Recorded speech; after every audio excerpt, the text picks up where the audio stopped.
Vamos a dar comienzo a la actividad de hoy. La conversación con Fernando Rosso a propósito de su libro La hegemonía imposible.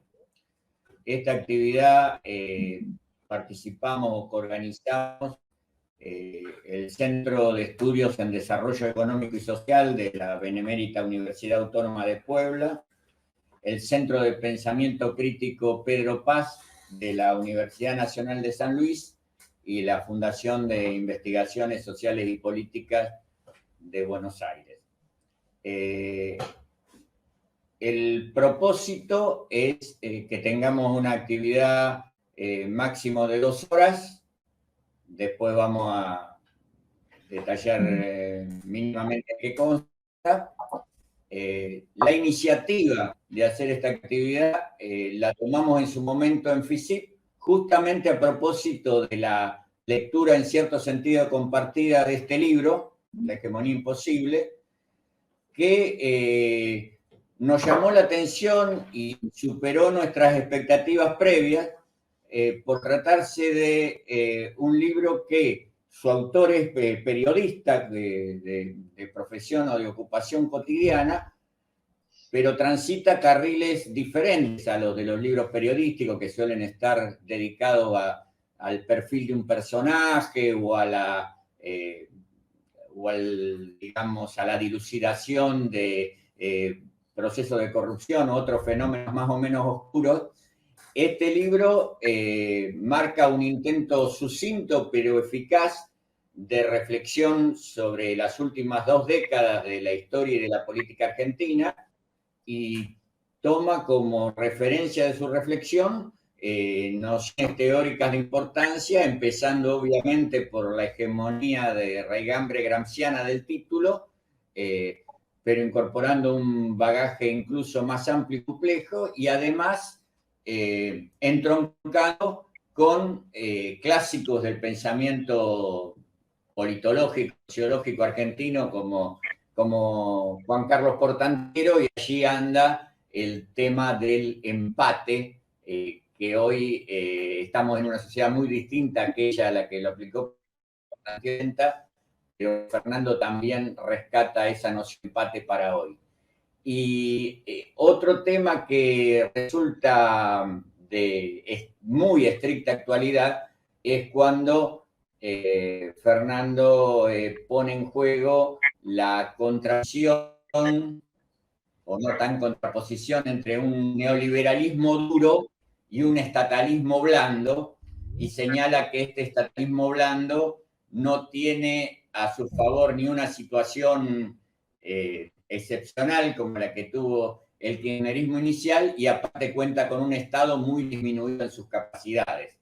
Y parece que hubiera asistido a las últimas jornadas de Argentina, donde estamos ante la crisis, no sabemos si terminal, pero en todo caso una crisis muy profunda de ese estatalismo blando.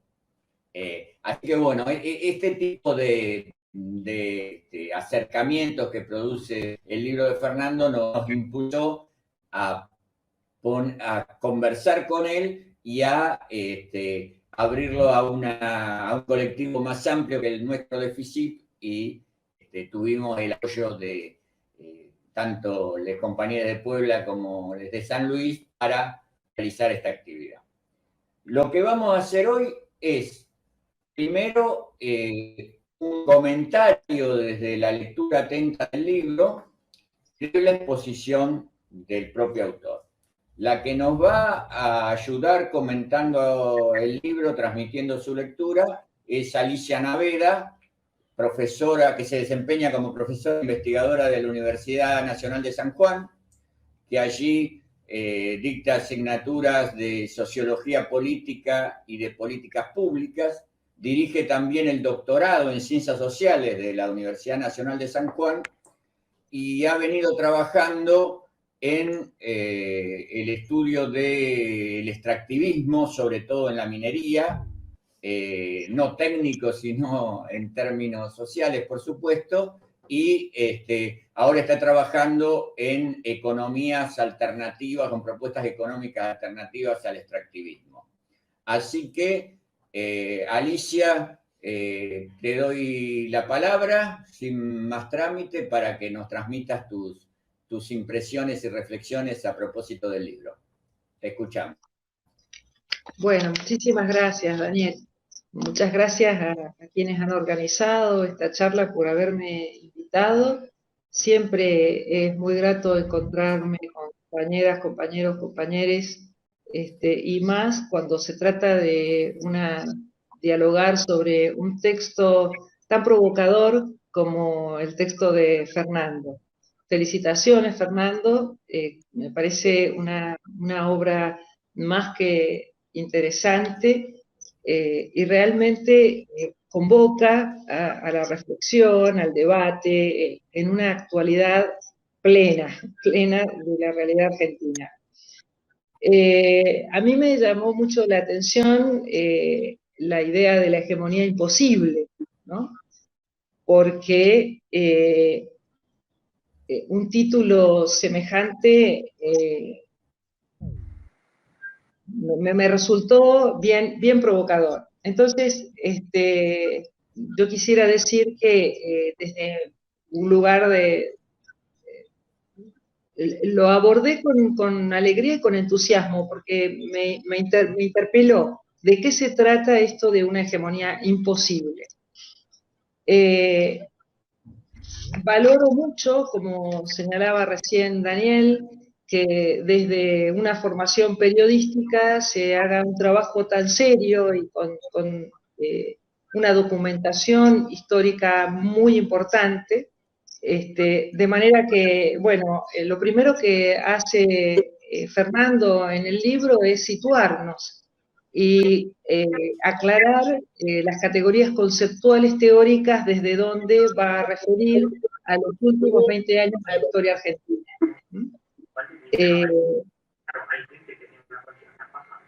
Ahí hay un micrófono abierto, sería bueno que se cerrara, no sé quién lo tiene. En el capítulo primero, me refería a las categorías conceptuales, él define la idea de hegemonía y se refiere a la problemática del Estado y a la problemática de la crisis, que va a ser central en su obra. La crisis de 2001-2002, a partir de la cual explica la generación de otro proceso hegemónico. Comparto completamente con Fernando el lugar desde donde aborda estos procesos, este lugar militante, desde el cual se intenta contribuir a conocer la realidad para poder transformarla. No se puede transformar lo que no se conoce, y todos sabemos que en las ciencias sociales, en las ciencias de la sociedad, en las ciencias humanas, nuestra realidad depende de las categorías conceptuales con las que la observamos. Por eso valoro aún mucho más utilizar este concepto gramsciano, que si bien remite a la Europa de principios del siglo XX, y tal como también dice Fernando, es un concepto acuñado en las luchas italianas de otros tiempos, sí es sumamente útil para poder entender la historia en estos países latinoamericanos todavía con tanta prevalencia colonial y con tanta lógica periférica en el manejo del poder que tienen nuestras clases dominantes, ¿no? Entonces, me parece también muy interesante que él anime a la reflexión colectiva y a la búsqueda de una hoja de ruta para los sectores subalternos, para las clases históricamente perdedoras en esta historia. Hay una desarrollada descripción muy acabada de los años del kirchnerismo, porque, perdón, no dije, en el capítulo primero está el planteo teórico, con qué herramientas lo aborda. En el capítulo segundo se refiere a su eje que es la crisis de 2001. En el capítulo tercero aborda los años del kirchnerismo, en el cuarto el macrismo y en el quinto el panperonismo o lo que sería el gobierno de los Fernández. En ese sentido, su periodicidad de ir gobierno por gobierno le da mucha soltura al texto y nos va conduciendo por un derrotero muy agradable de seguir. Algo que me llamó la atención y me encantó es el buen humor de Fernando, porque utiliza la sorna y utiliza el sarcasmo y utiliza metáforas muy atractivas para explicar algunos de los procesos, ¿no? Respecto de los años del kirchnerismo, señala y resalta la relación con los sindicatos, con organizaciones de desocupados, y rescata también la subalternización de sectores populares que al kirchnerismo en su momento le resultó, digamos, relativamente fácil, pongo grandes comillas, dado la crisis de donde arrancó, y poder levantar las banderas históricas del peronismo de soberanía política, independencia económica, justicia social, cosa que para el panperonismo o para el peronismo de quinta generación, que significaría el gobierno actual, es bastante difícil de sostener. No obstante, bueno, en 2002 la inflación era del 41%, mientras los salarios registraron un aumento solo de un poco más del 10%. En eso también Fernando siempre va tratando el debate político y la disputa política con las transformaciones estructurales donde se va generando.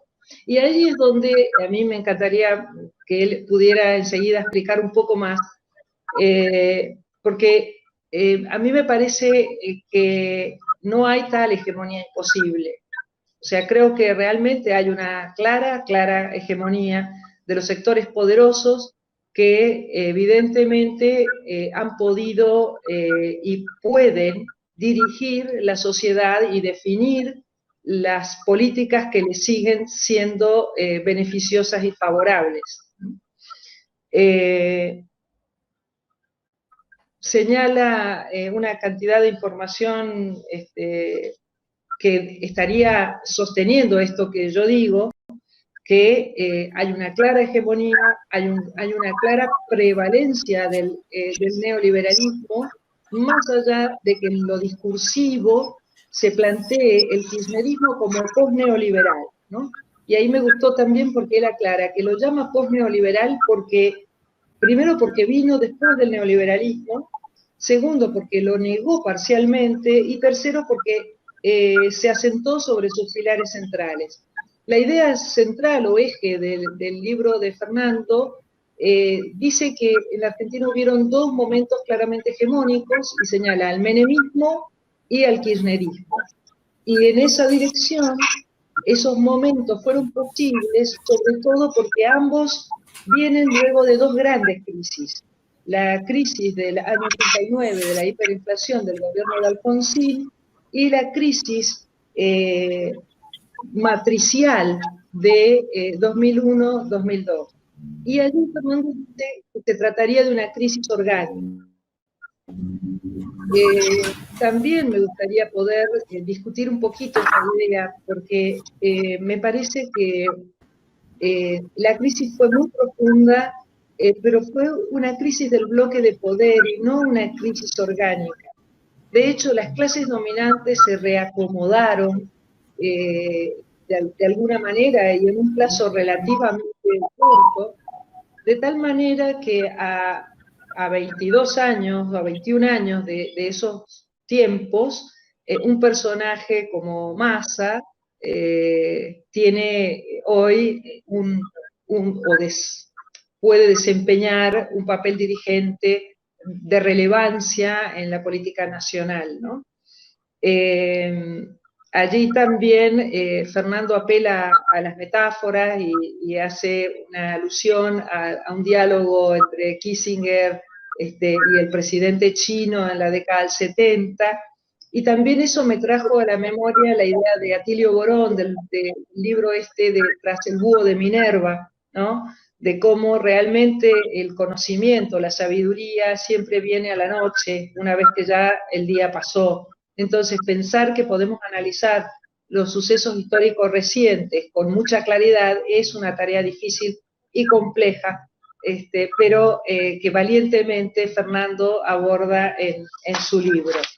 El capítulo cuarto, bueno, comienza con un interrogante que me causó muchísima gracia cuando él recupera a Marx, cuando Marx habla de Luis Bonaparte, y se pregunta, ¿cómo pudo suceder que uno de las mediocridades más ilustres de nuestro país haya alcanzado la primera magistratura, en referencia a Mauricio Macri, a quien define como el presidente que no fue?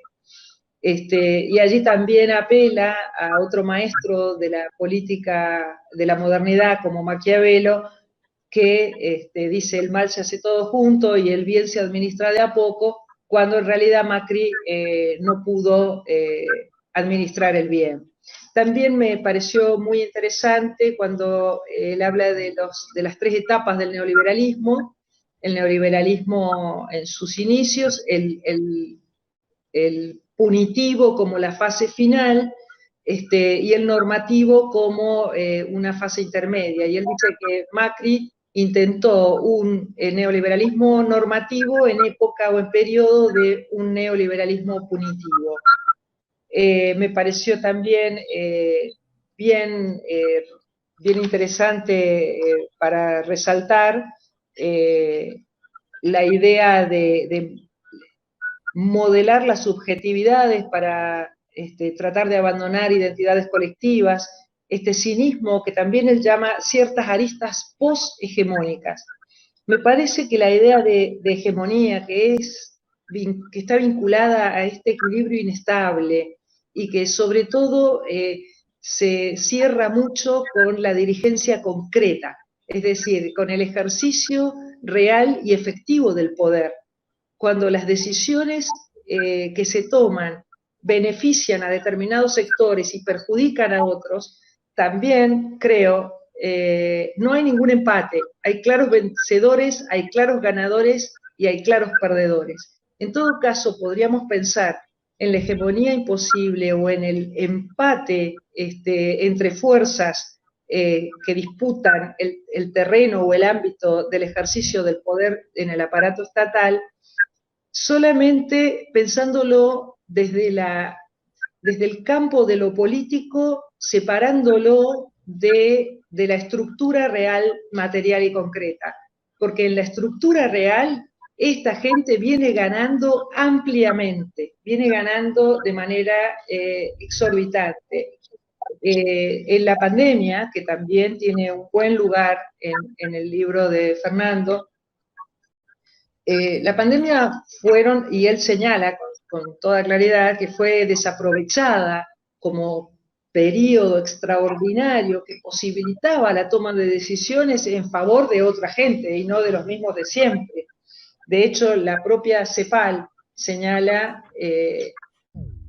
que durante la pandemia hubieron claros 1.000 millonarios nuevos, digamos, desde el comienzo de los confinamientos en marzo y hasta el mes de julio, hubieron 8 nuevos 1.000 millonarios en América Latina y el Caribe. Y son datos de CEPAL, con patrimonios superiores a los 1.000 millones de dólares. Las personas más ricas aumentaron su fortuna en 48.200 millones de dólares entre marzo y julio del 2020. Es decir, la profundización de la pobreza, de la desigualdad, de la precariedad laboral, es la contracara de la extrema concentración de la riqueza. Eso, en mi pobre entender, significa una clara hegemonía, porque hacen lo que vinieron a hacer. De hecho, en Argentina, en el último informe del año 2022, es el país donde más aumentó la desigualdad y donde más aumentaron también las ganancias los grupos concentrados. También lo señala Fernando. Perdón, ¿me decías? ¿No? No, creo que fue muy Bien, bien. bien. Bueno, otro pasaje muy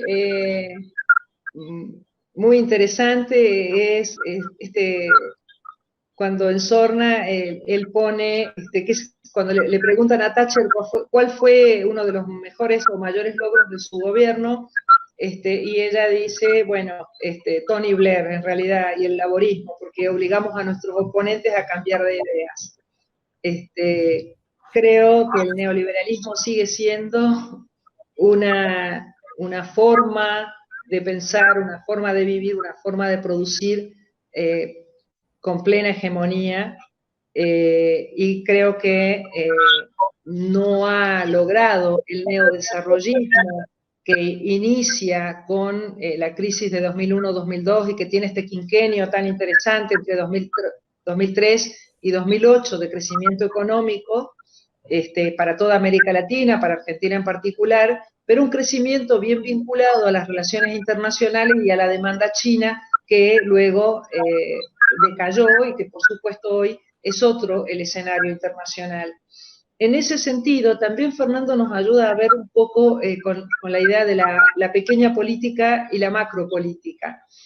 Probablemente yo estoy enfocando desde la macropolítica, pensando que hay una hegemonía global que aún en crisis responde a esta fase de profundización de la acumulación del capital, como también lo explica Julio Gambina y lo explican tantos economistas, es una fase donde realmente la no renuncia al aumento de la tasa de ganancia obliga al capital a arrasar con los territorios, a arrasar con los pueblos, a arrasar con los cuerpos, y en esa arremetida es muy difícil mantener la dirección, la dirigencia. Sin embargo, y eso creo es lo que le lleva a Fernando a decir, bueno, la hegemonía realmente parece como imposible, pero definitivamente no solo es posible, sino que los que tenemos dificultad, digamos, somos los sectores que siempre fuimos desfavorecidos en estos procesos. De hecho, la deuda odiosa que la Argentina en este momento tiene que afrontar, con la que estamos lidiando en estos tiempos, digamos, ha dejado al kirchnerismo, como bien lo señala Fernando, como un kirchnerismo light, bajas calorías, herbívoro y descafeinado. Y me encantó cuando él dice, tal como significa Massa, un hombre de extremo centro, que se adecua para la cartera de la dama y el bolsillo del caballero, ¿no? Entonces, sí creo que fue muy anticipativo, y que, bueno, nos permite preguntarnos de alguna manera cómo anclar una transformación anticapitalista, una transformación histórica que conduzca a la ruptura real, a una crisis verdaderamente orgánica que modifique las relaciones sociales de producción y conjuntamente transforme las relaciones de poder. Me toca ver de cerca lo que significa el extractivismo minero en una provincia pobre, muy pobre, donde las corporaciones transnacionales hacen su verano, en una provincia donde, por ejemplo, el promedio salarial es el 20% más bajo que en relación al promedio nacional, donde la precariedad laboral alcanza el 40%, y en la que, les decía al principio en la charla informal, la semana pasada tuvimos saqueos que además son estigmatizados porque también durante el gobierno kirchnerista la criminalización de la protesta se instaló y sigue con plena fuerza y plena vigencia. Entonces, creo que el libro de Fernando nos ayuda no solo a arrojar luz sobre la historia reciente, que de por sí es una tarea bastante compleja, bastante difícil, sino que nos lleva a interrogarnos sobre con qué categorías podemos observar este mundo para transformarlo. Creo que la territorialidad, el territorio, la comunalidad, la transformación de la matriz productiva, la ruptura o el quiebre con los fundamentos del neoliberalismo que verdaderamente han sido y son bastante hegemónicos, sería el inicio. Así es que, bueno, nada, preguntarme ¿con quiénes se puede pensar en la transformación? ¿De qué manera? ¿Cómo contraponernos? Evidentemente, las clases poderosas, llámense por la vía del peronismo, que también Fernando lo define como el partido del orden y el partido de la contención social, o por las derechas, que de hecho mantienen una siempre alerta actitud, y ya sea por la vía del lawfare o por la vía de los golpes blandos, o siempre listos para la toma del poder. De hecho, estamos observando en Chile la llegada de Boric al gobierno y sin embargo está enfrentando una cantidad de disputas con diferentes sectores que evidentemente van a resultar de gran dificultad para el desarrollo, al menos de las propuestas iniciales. Pensar en una Argentina con tasas de interés al 61% también me resulta muy doloroso, porque creo que ese es otro elemento que marca claramente que siguen siguen dirigiéndonos hacia los procesos especulativos y a los procesos de reprimarización de nuestras economías. Así es que, bueno, nada, yo creo que felicito a Fernando, le agradezco por esta propuesta de pensar nuestra historia desde ese lugar, y creo que, bueno, eso, no hay una hegemonía imposible, creo que hay una hegemonía fuerte en crisis, pero la idea de la crisis, como bien señalaba Gramsci, digamos, de esto de aquello que ha de nacer aún no nace y lo de morir aún no muere, bueno, la vida es la crisis, en realidad, en este contexto, y la normalidad es, en todo caso, este proceso donde la concentración y la centralización del capital y la profundización de los procesos de acumulación nos conducen a sociedades profundamente pauperizadas, agravadas con los desarrollos tecnológicos que hacen a algunos autores como Byung-Chul Han hablar de las infocracias y estas democracias también de baja intensidad, que no están contribuyendo en nada a mejorar la vida de miles de millones. Así es que, bueno, creo que he comentado lo que me pareció, y gracias.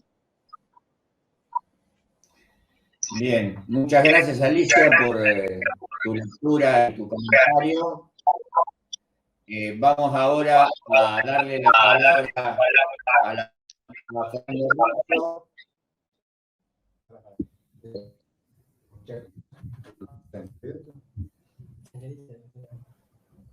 ¿Lo cerraste, Alicia? Sí, ya la cerró.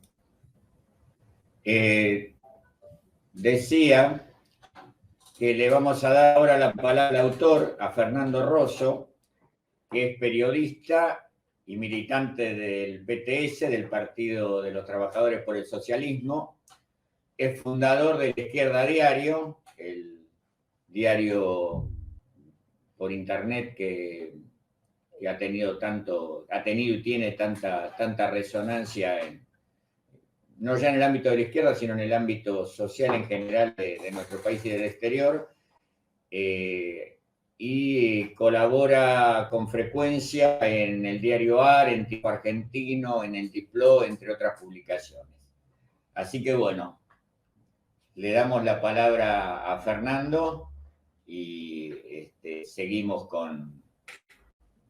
hacia el final, cuando Fernando termine, nos va a quedar un ratito seguramente para que podamos hacer algunas preguntas o comentarios brevísimos a propósito de lo expuesto por Alicia y por Fernando. Fernando. Bien. En primer lugar, cualquier cosa si nos escucha me dicen, pero quería agradecer la invitación, agradecer a Daniel en primer lugar, que es el que me contactó, a Julio, y bueno, a todos los compañeros y compañeras que están participando, agradecerle a Alicia la lectura atenta del libro. Tenía especial interés por este tipo de actividades, porque a veces el ritmo, el frenesí periodístico lleva a que cuando salió el libro, justo entroncaba con una crisis política que vivimos, en permanente crisis políticas todo el tiempo. Entonces vamos a programas de televisión, pero es todo muy vertiginoso. Yo me preparo y hablar 2 minutos y es muy difícil discutir algo en profundidad. Primero por ese lado. Recuerdo un texto de Claudio Uriarte que habla de esta cuestión, ¿no? Del ritmo del periodístico como que atenta contra toda forma de pensamiento. Termina sacando la conclusión de que los días deberían salir cada tanto. Es decir, cuando haya algo que decir, no deberían salir todos los días, porque si salen todos los días, generalmente se escriben pavadas. Entonces, cuando haya importante, una guerra o algo así, habría que sacar un diario. Algo de verdad tenía eso. Y me parece que tenía especial interés por eso, y por otro lado porque yo hice un intento, efectivamente, como dice Alicia, y como han dicho otros lectores o lectoras del libro, de combinar en un registro conceptos teóricos con la crónica periodística. Entonces me interesaba mucho las personas, este tipo de actividades. Otra que hicimos con Agustín Artese, que él estudia pensamiento de Gramsci en la Universidad de La Plata, y con Aníbal Viguera, que lo presentamos ahí también, que es docente de esa universidad, gente de la universidad que haya estudiado estos temas para que pueda cuestionar o discutir o mostrarme si están bien utilizados. Tengo, de hecho, el diccionario de Daniel lo tengo ahí como siempre a mano, para cuando voy a escribir algo sobre esto digo a ver si está bien, bien. Más o menos está bien, porque uno va usando los conceptos. Y bueno. Y el segundo anecdotario que me lo recordó Alicia, segunda anécdota en el anecdotario, que alguien escribió una nota, no recuerdo su nombre, Fría, y no creo que sea apellido, en la revista Jacobin sobre el libro, y narra de nuevo la anécdota de Kissinger y Zhou Enlai, que era el que hacía las veces de primer ministro en China. La anécdota que conocemos todos, se había preguntado por la Revolución Francesa. Kissinger había preguntado, ¿qué opinas sobre la Revolución Francesa? Y él dijo, es demasiado pronto a decir. Y entroncaba muy bien con esa cosa que nosotros pensamos, milenaria, que tiene el pensamiento chino, el confucianismo.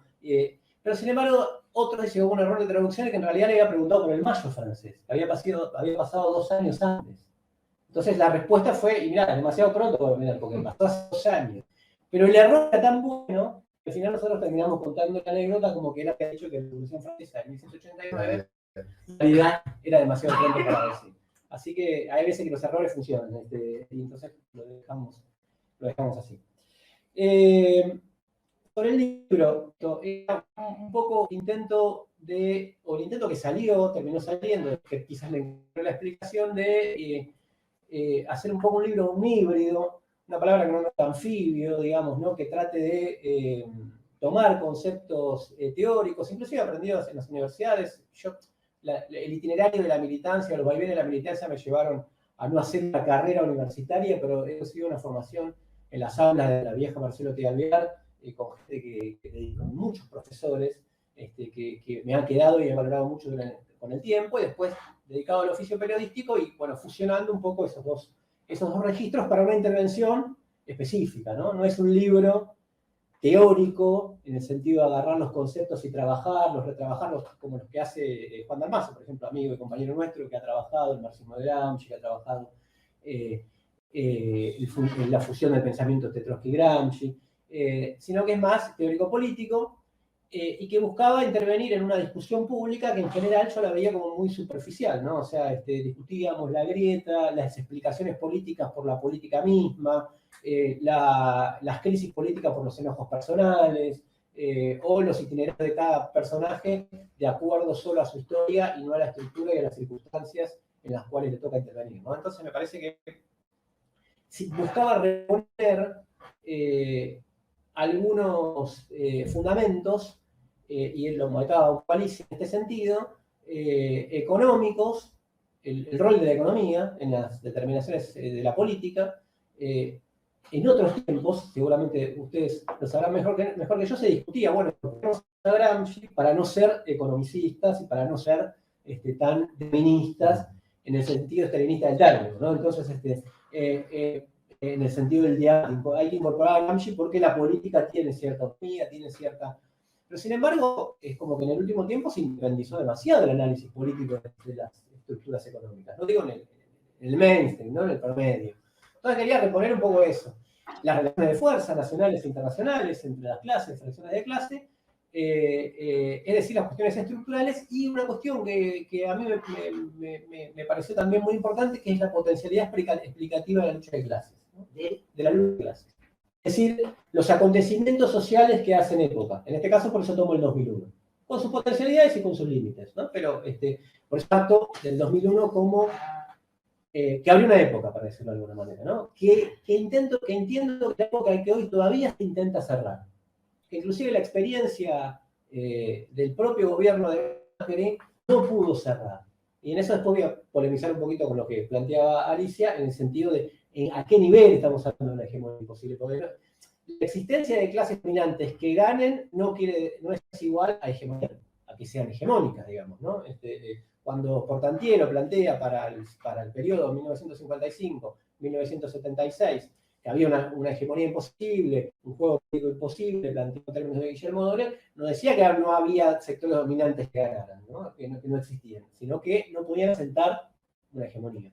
Entonces, ¿qué es hacer de sus intereses particulares e intereses universales? Bueno, hay un montón de definiciones que se pueden tomar, y en un contexto de mucho más retroceso de los sectores populares, tomado ese periodo ahora, post-dictadura, post-menemismo, post-neoliberalismo en el mundo, trato de decir, bueno, en términos relativos, qué es lo que han podido hacer y qué es lo que no.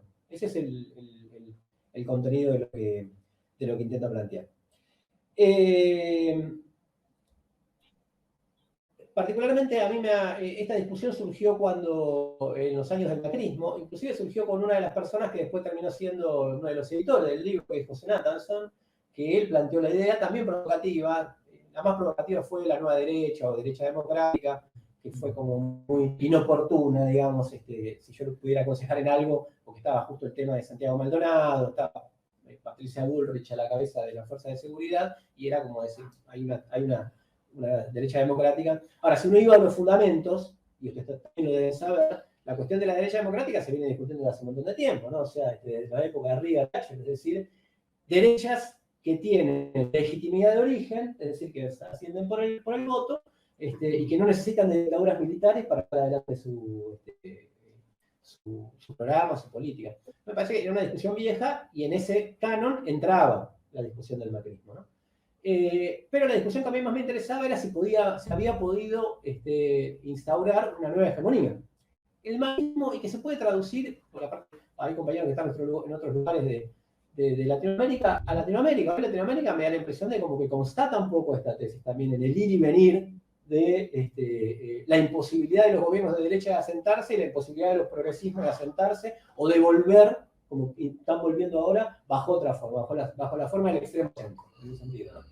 Tomo el concepto de Tariq Ali. Entonces me parece que la idea surgió en ese momento, y en un trabajo teórico que particularmente en el BTS venimos haciendo desde hace mucho tiempo, que es la incorporación de Gramsci, que son dos sistemas teóricos distintos al que estamos formados nosotros, el pensamiento de Trotsky y su perspectiva, sobre todo por la complejización del Estado en las sociedades en general, y en las sociedades occidentales en particular, y en las sociedades latinoamericanas particularmente. Creo que los gramscianos argentinos, si algo aportaron, es esta idea de la occidentalización de la sociedad argentina, particularmente, ¿no? Por la ampliación del Estado, sobre todo por la estatización de organizaciones como, por ejemplo, los sindicatos, que en realidad son digamos, respuestas políticas del Estado al desafío que viene de abajo, ¿no? Entonces esto se ha estudiado para el peronismo clásico, ¿no? Y yo lo narro un poco en un capítulo del libro, comparando kirchnerismo, peronismo, cómo efectivamente la ampliación del Estado o el Estado integral, en el sentido más profundo del término, que es asociado al pensamiento de Gramsci, relaciona cómo se reconfiguraron las clases dominantes en la época cuando surge la sociedad de masa, ¿no? Ese es el contenido que yo quería tomar en términos más generales para pensar por qué son útiles para pensar la sociedad o la sociedad argentina, ¿no? Me gustó mucho de los debates que surgieron después del libro. Agustín Artese, que contaba, es un joven intelectual formado en la Universidad de La Plata y que trabajó mucho estos conceptos aplicados a procesos latinoamericanos, estudió particularmente el proceso chileno y estudió a Norbert Lechner, que estudió o siguió el proceso de la unidad popular y por qué en Chile se podía haber hegemonía o no. Y él tomó un concepto más en general, y quizás esto puede tocarse con lo que decía Alicia, que dice que las sociedades latinoamericanas, semicoloniales, periféricas, como se quiera, en general la hegemonía es medio imposible, por dos cuestiones. Por un lado, porque no tienen un desarrollo armónico desde el punto de vista social, planteado en términos lógicos, tienen un desarrollo desigual y combinado. Es muy difícil una unidad nacional, ¿no? O sea, no llegaron a conformar un Estado nacional armónicamente desarrollado como otras sociedades, y porque mucho de su hegemonía viene impuesta desde afuera, es decir, por los centros imperiales, por las principales potencias. Entonces él dice, en general es muy difícil que haya una hegemonía propia, orgánica, nacional, en ese tipo de sociedades, porque tienen esas determinaciones estructurales. Y en la conversación que tuvimos con él y con Juan Dalmazo, Juan planteó la idea de si en realidad es lo mismo de hegemonía hoy no está... Si la discusión misma sobre la hegemonía hoy no es imposible ya, ¿no? Por la desestructuración que tuvieron las sociedades, muy distintas a cuando el concepto se aplicaba de una manera mucho más íntegra, ¿no? Entonces, yo estoy de acuerdo con esos cuestionamientos, y en ese contexto es que digo, bueno, yo hago este uso específico. ¿Está bien? Yo hago este uso específico. ¿Y qué quiero decir? Y en este aspecto tomo a Adrián Piva, que escribió un libro que es muy interesante, que se llama La hegemonía menemista, en el cual él dice cuáles fueron las condiciones para que se genere la hegemonía menemista, que fueron una crisis de origen con una hiperinflación, que todos sabemos cómo fue, ¿no? Muy importante, que disciplinó en gran parte de la sociedad argentina, un cambio de las relaciones de fuerza con las privatizaciones y el despido de miles de empleados estatales, y un relanzamiento de un ciclo poblacional en la Argentina, que se dio en los años 90, a su manera, estructuralmente, si se quiere, reformateando la sociedad regresivamente, pero logrando el consenso de eso que se decía en ese momento, que iba desde Recoleta a La Matanza, ¿no? Y instaurando una forma de consenso. Hegemonías débiles, como las que hay en nuestro tipo de sociedades, pero hegemonía al fin. En el 2001, él, particularmente Piva, Adrián, cuestiona que haya sido hegemónico, él no lo plantea más como la reconstrucción del consenso, que haya alcanzado una hegemonía. Yo creo que si lo planteamos en estos términos de momentos hegemónicos, fue como hegemónico, llega hasta el 2008, por lo menos, que es cuando viene el enfrentamiento con el campo y se empieza a armar un bloque, o a desagregar un bloque que estaba dentro de ese bloque de poder, o claramente hasta el 2012, después del 2012, ¿no? Cuando entra en crisis las condiciones económicas en las que se había, el modelo dualdista, digamos, ¿no? Que se había, desde el punto de vista económico, se había instalado con Duhalde, y las condiciones internacionales, y también las condiciones políticas, que fueron las que impuso el 2001, ¿no? Esto, vuelvo a la potencialidad explicativa de la lucha de clases, como factor que quería incorporar, digamos, ¿no?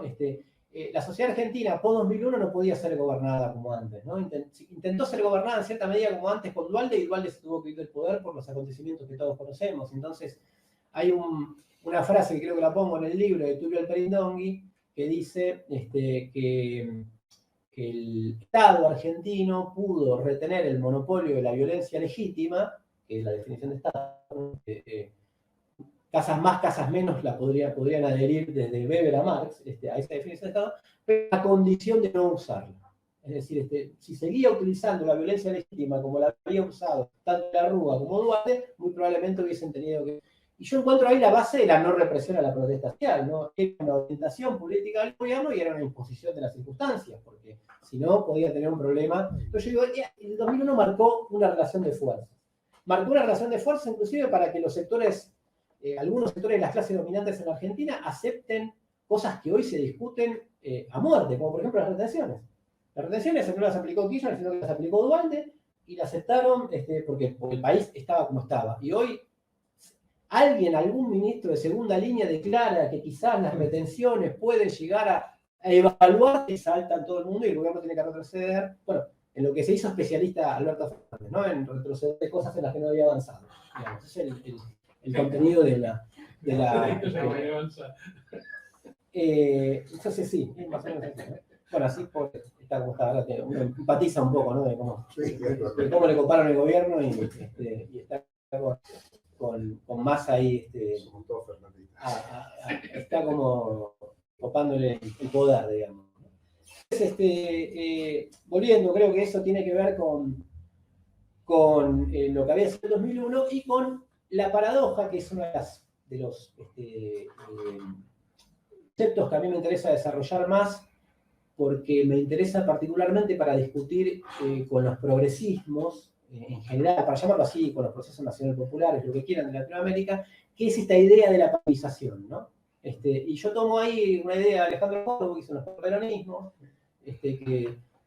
bueno, vieron que Alejandro es muy contundente, ¿no? Alejandro hace definiciones muy contundentes, de esas definiciones contundentes hace definiciones buenas, que él dice sobre el peronismo que cuando Perón liquida al Partido Laborista, que fue el partido que lo llevó al poder, estatiza los sindicatos, los domestica de alguna manera y sella su suerte del 55.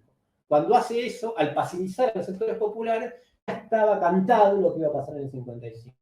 Uno puede decir, bueno, el peronismo vino a eso, digamos, ¿no? Desde ese punto de vista, a reconocer y a regimentar ese juego, ¿no?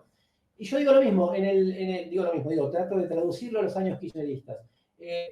Esto Kirchner se lo dijo a un periodista, le dijo, ¿cuál es tu rol? Y lo llevó hasta la puerta, hasta la ventana de la casa de gobierno, una de las tantas movilizaciones que había en ese momento, es que esa gente que esté ahí no esté más. En el éxito de haber logrado esa pacificación de la sociedad, también se quitó fuerza a sí mismo en cierta medida, ¿no? ¿Por qué? Porque lo que le permitía desafiar, discutir, si se quiere, por momentos, tener roces con los sectores de poder, que él decía, miren, o está esto, o está este país levantisco y tienen un 2001, o tienen la continuidad del 2001, eso no existió más y a partir de 2008 en adelante empezó un desafío de una derecha que dijo, bueno, ya han cumplido el rol de normalizar el país, tenemos un país normal, ahora queremos un gobierno orgánicamente propio, con nuestro propio personal y llevado, digamos, al triunfo de Macri en 2015, ¿no? Me parece que la idea de crisis como permanente, que es la idea que la que vivimos en Argentina, yo tomo una nota de la revista Anfibia ahí, es que ellos hacen un estudio antropológico, ¿no? Y se ha vuelto como una forma de ser de los argentinos, vivir en la crisis, ¿no? Vivir permanentemente en la crisis, y lo vemos todos los días. Ahora se tranquilizó el dólar 2 días y hoy ya estaba el dólar nuevamente hacia arriba, ya le estaban marcando nuevamente al superministro, al nuevo superministro le estaban marcando la cancha. La idea de relaciones de fuerza con determinación de la economía, obviamente, pero también de la lucha de clases, y la idea de que, y ahí voy a tratar de responder un poco a lo que planteaba Alicia, que creo que son 2 niveles, ¿no? Tomando cómo es la traducción de hegemonía que yo hago. Uno es el nivel más general, esto digo, la relación de fuerza más general marcada del último periodo, los últimos 30, 40 años, evidentemente el neoliberalismo no ha pasado en vano, los sectores se han retrocedido. La Argentina tenía en los años 74, 75, 8% de pobreza como mucho, y ahora tenemos un 40 prácticamente estacionado como un nuevo piso, o un 35, pero más cerca del 40. Entonces, evidentemente hay un retroceso de sectores populares. Ahora, es todo lo que, digamos, ese retroceso le permitió avanzar en el reparto de la torta, que son los datos que surgen permanentemente, le permitió tener las ganancias extraordinarias que tuvieron durante todo este periodo. Ahora, ¿es suficiente para, en este momento de crisis, relanzar un ciclo de acumulación nuevamente? Y yo creo que no es suficiente. Para eso necesitan cambiar mucho más cualitativamente la relación de fuerza. Necesitan un nuevo menemismo. Por algo apuestan a las figuras que vamos poniendo, ¿no? Necesitarían alguien que a lo Thatcher, a lo Menem, a lo Reagan, cambie la relación de fuerzas que le hace, para mí, que hoy le hace imposible el rediseño del país de acuerdo a sus objetivos máximos. Y creo que ahí se explica el fracaso del gobierno de Macri. Y en esto polemizo un poco con lo que planteaba Alicia. Si el neoliberalismo fuese tan potente, hegemónico e incuestionado, ¿por qué Macri no se quedó 20 años? Si era el gobierno más expresivo de esa idea, inclusive con el personal político propio de la... Entonces, esta discusión la tuve también con José Latas y con otros en ese momento, que yo le decía, Macri, en términos de programa económico-político, tiene un problema porque él creyó, cuando se reeligió en 2017, que lo habían reelegido para hacer el reformismo permanente, es decir, reforma laboral, fiscal, previsional, y hizo el reformismo permanente efectivamente un mes después, y se encontró con una resistencia popular en la Plaza Congreso, que fue la última gran acción, después del 2001, quizás la acción más importante, que no era solamente en diciembre del 17, que no era solamente la izquierda, eran un bloque de sindicatos muy importante, trabajadores de distintos lugares, me acuerdo particularmente de los astilleros Río Santiago, para decir algunos, pero combatiendo ahí, no eran los jóvenes rebeldes, estudiantes, etcétera, sino mucha gente peleando, pero además, por la noche, el ruido de las cacerolas, ¿no? Que yo le pongo el ruido maldito del país, pequeño burgués ahora, ¿no? Cada vez que se escuchan las cacerolas, Macri cuando escuchó eso, bajó el pie del acelerador. Si ustedes recuerdan el discurso que tuvo en marzo de ese año en la apertura de la Asamblea Legislativa, se había olvidado completamente del reformismo permanente, habló de los niños que tenían sobrepeso, de los problemas ecológicos, habló de ecológicos, no en términos de extractivismo, nada, en términos de carreta, ¿no? De cuántos árboles más vamos a poner, etc. Y se olvidó por completo. Como los mercados, es decir, el capital, vio que Macri no podía hacer lo que había anunciado que iba a hacer, le iniciaron lo que yo llamo en el libro la revuelta de los de arriba, ¿no? Empezaron a sacar los términos de financiamiento, vas a seguir financiando si vos no podés diseñar al país de acuerdo a lo que nosotros queremos, y después tiene que terminar recorriendo al fondo, bueno, todo lo que estamos pagando, digamos, hasta ahora, pagando en sociales, en términos políticos, pagando hasta la actualidad. A mí me parece que en la imposibilidad del gobierno de Macri, sin desligar economía y política, se habla de una imposibilidad hegemónica en los términos y en los objetivos que los sectores de poder quieren rediseñar el país, ¿no? Me parece que ahí hay un límite. ¿Por qué me parece importante marcarlo? Porque a la vez, desde el punto de vista militante, como lo planteaba Alicia, es un hándicap. Si la derrota fuese tal, de una magnitud, digamos, que fuese de una magnitud, para plantearlo en líneas generales en términos históricos, tendríamos que decir que estamos partiendo desde muy atrás para hacer esto. Yo creo que no estamos partiendo desde tan atrás. La relación de fuerzas en Argentina, expresada en sindicatos, en movimientos sociales, que no sé si lo vieron, a Juan Carlos Torres está como fascinado con eso, ¿no? No sé si pudieron ver la entrevista que tuvo con Carlos Pañi, el programa de Argentina, un par de programas antes que yo vaya a presentar el libro ahí. Torre, que alguna vez tuvo alguna formación entre los gramscianos argentinos también, y yo hago un chiste a veces en algunos lugares, digo, piensa la sociedad con Gramsci y la quiere cambiar con Larreta, ¿no? Pero bueno, esas son las contradicciones suyas. Pero dice, mirá, fíjate, Carlos, que en la Argentina hay pobres en movimiento. Dice, la memoria histórica y colectiva de sindicalización de los trabajadores se traslada y se transmite a tal punto que los pobres que quedaron afuera de todo se sindicalizan. Es decir, se organizan de modo sindical en movimientos que son sindicatos de trabajadores precarizados, pobres, informales, lo que llaman de la economía popular.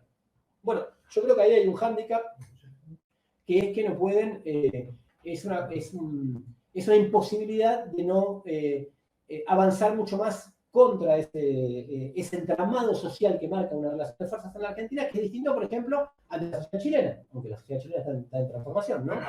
Entonces, y me parece que ese es y el 2001 en ese sentido juega como una bisagra, ¿no? Que marcó esa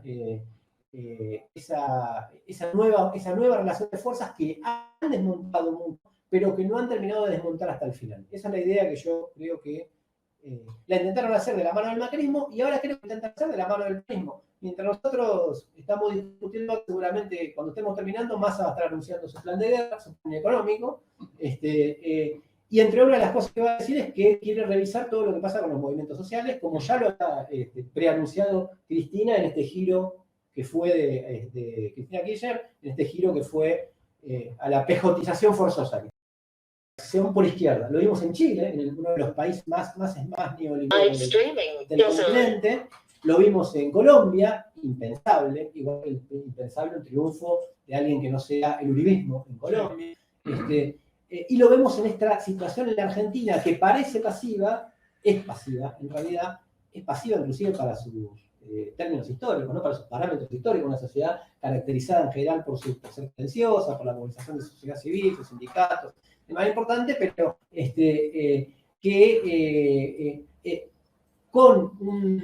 en una forma laberíntica va imponiendo los límites a los intentos de hacer lo que hay que hacer, como decía Macri, ¿no? Y para cerrar, creo que lo que pasó a Alberto Fernández, que efectivamente no era Churchill, Alberto Fernández, no era el general de Gaulle, no era Margaret Thatcher, evidentemente no lo era, pero además de su personalidad, tuvo otros determinantes que tienen que ver para mí con esta situación. Y lo que le pasó a Guzmán, y lo que le pasó a Batakis, y lo que le va a pasar al mismo Massa, que para mí la política está muy entusiasmada, la política quiero decir el círculo rojo, la política por arriba, ¿no? para definir en general, y creo que se va a encontrar con las mismas, con los mismos límites.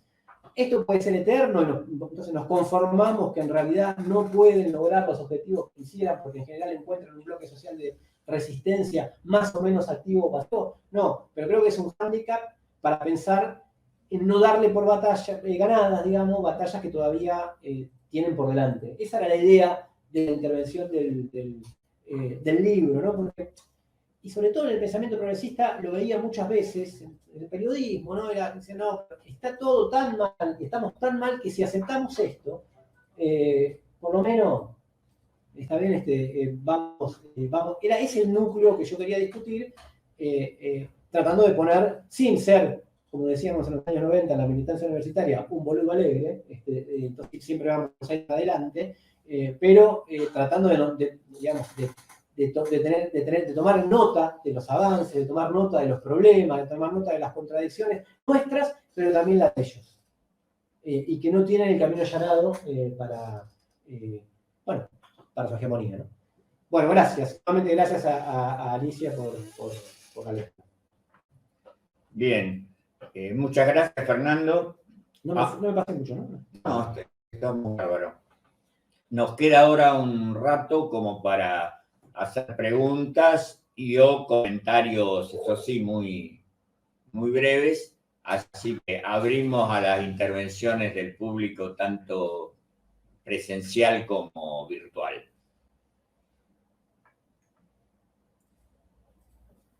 Si no hay nadie, digo algo.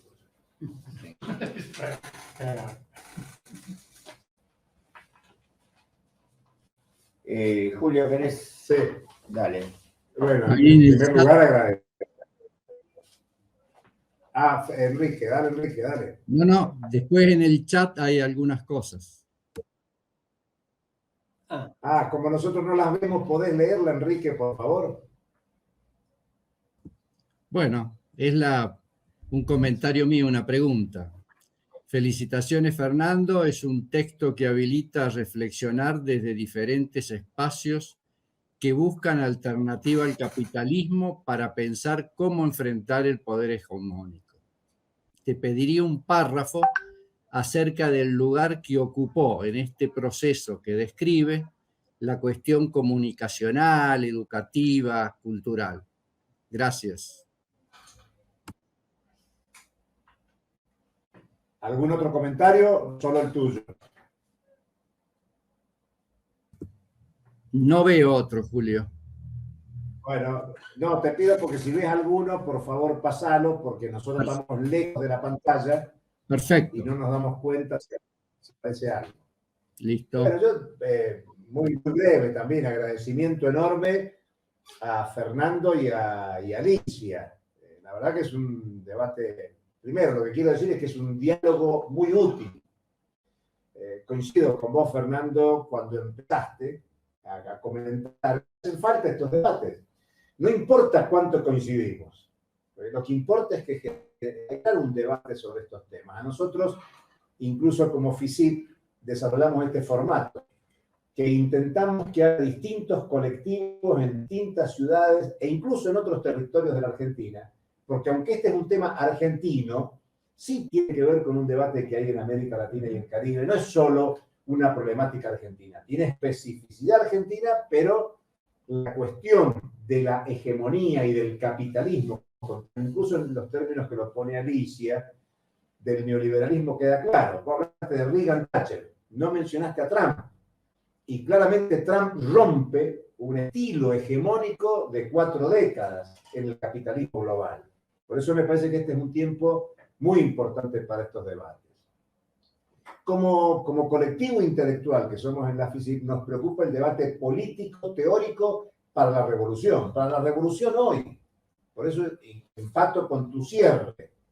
No está todo cerrado, no está todo terminado, hay espacio para pensar cómo se desarrolla la cuestión en Argentina, en América Latina y el Caribe, en el mundo. Este es un tiempo donde pareciera que vamos para atrás, porque es cierto que en términos de desigualdad, de pobreza, de superexplotación, estamos yendo para atrás, pero la propia tendencia a la nueva sindicalización a nivel mundial, la dinámica del movimiento popular en la Argentina que está planteando una reestructuración de la propia clase obrera. ¿Qué es clase obrera? ¿Acaso clase obrera es sindicalismo y nada más?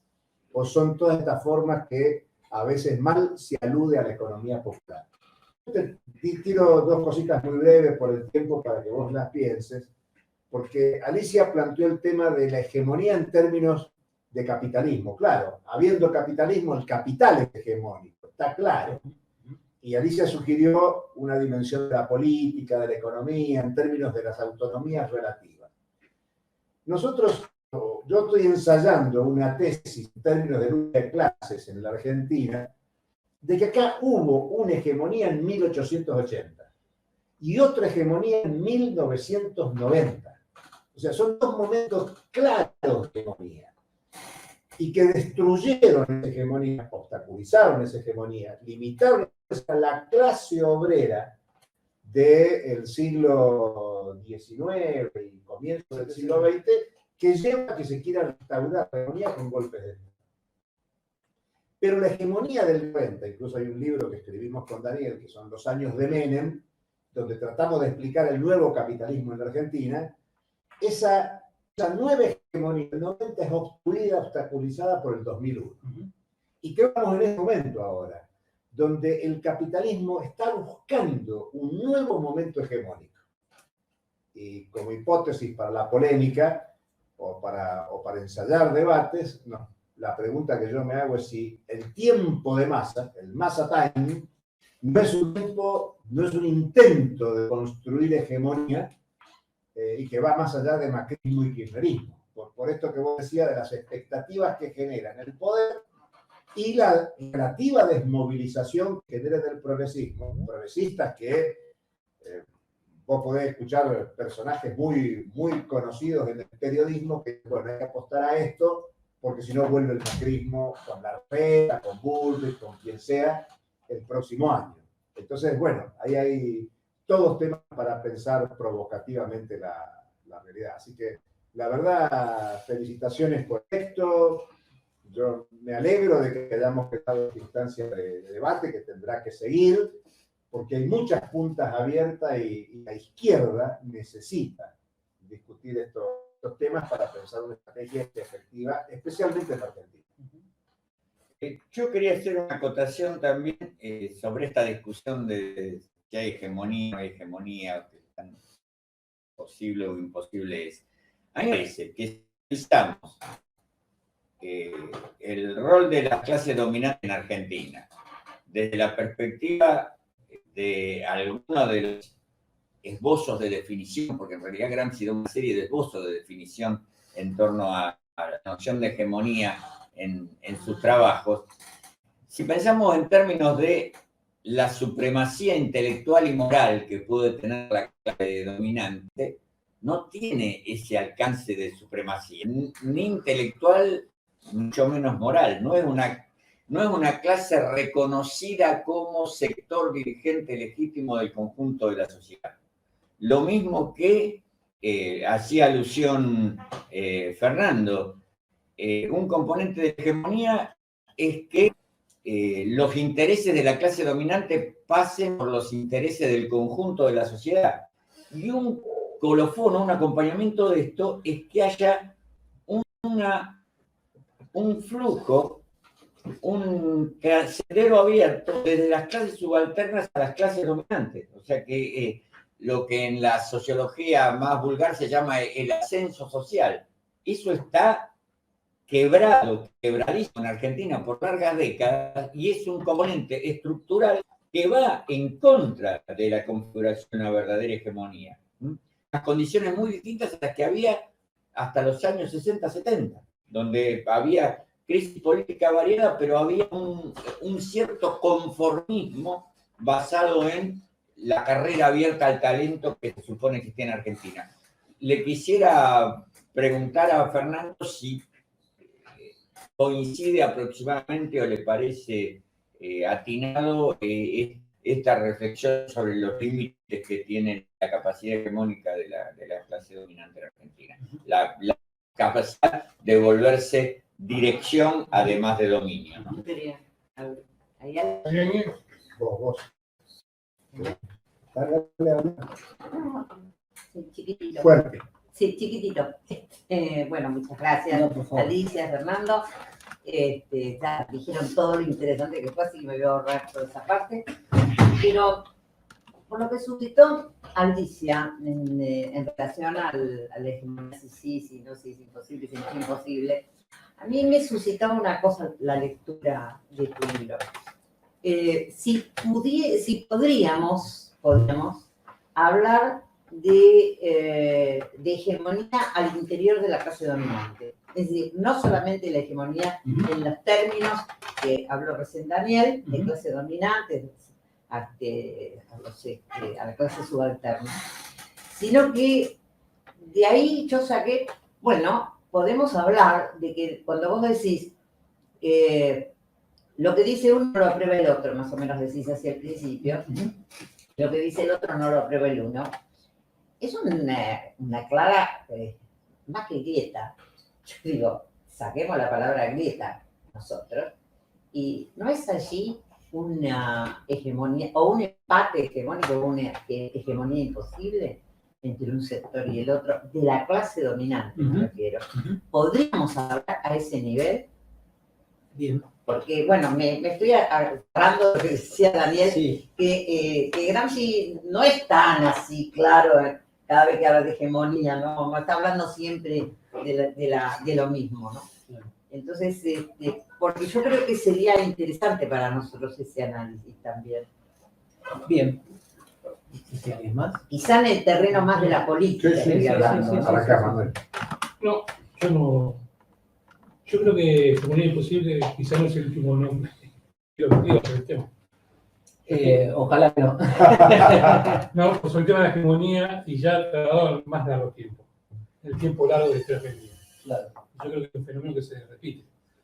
Yo me recuerdo Rosas, inclusive que fue un momento hegemónico, pero también limitado, y cuando el capitalismo se tuvo que reconfigurar, lo sacó a la mierda.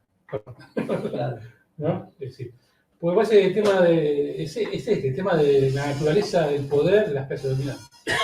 Tal cual. ¿Viste? Me parece que este es un aporte tuyo, me parece importante para nosotros para pensar el poder, para pensarlo, porque si no, muchas veces, ¿viste? O caemos en esto, ¿viste? Como decíamos, boludos que vamos para adelante sin ton ni son, o retrocedemos sin necesidad de sin la posibilidad de haber avanzado. Pero me parece que es una categoría importante para analizar la cuestión del poder, la lucha de clases, ¿no? Bien. Ya se han juntado varios comentarios. Si no hay alguno muy urgente, podemos darle la palabra. Fíjate si es que No, no hay nada en el chat. Bueno, no hay nada. Bueno, Bien. Fernando, te escuchamos. Voy por parte. La cuestión comunicacional, preguntaba el compañero, me parece que hoy tiene una relevancia central, ¿no? Sin pedirle a la comunicación más de lo que la comunicación puede dar, digamos, ¿no? Porque la batalla cultural, entre comillas, independiente de la relación de fuerza económica, social, política, la lucha de clases, no funciona por sí misma, ¿no?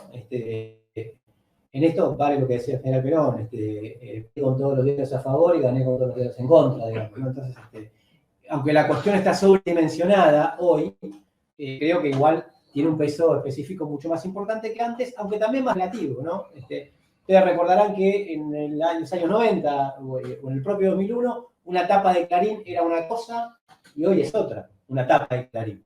Obviamente que el tanque comunicacional que es Clarín sigue funcionando, pero sigue funcionando